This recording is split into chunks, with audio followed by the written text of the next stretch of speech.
Hey everyone, welcome back to the channel. In today's video, I'm going to show you how to find your draft posts on Facebook. If you've ever started writing a post and saved it as a draft, but didn't know where to find it later, this guide is for you. So let's get started. First, open the Facebook app on your phone.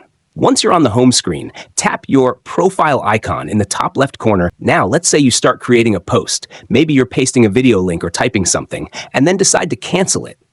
You'll see a little X, close icon, at the top. Tap on it. A pop-up will appear asking if you want to save as draft. Tap on that option. Now your post is saved as a draft. To find it again, just repeat the steps. 1. Open Facebook.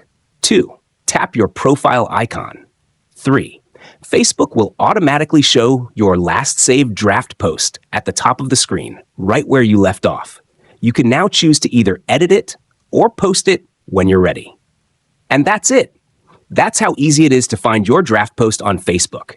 If this video helped you out, make sure to hit the like button, subscribe, and leave a comment if you have any questions or need help with anything else on Facebook. Thanks for watching, and I'll see you in the next one.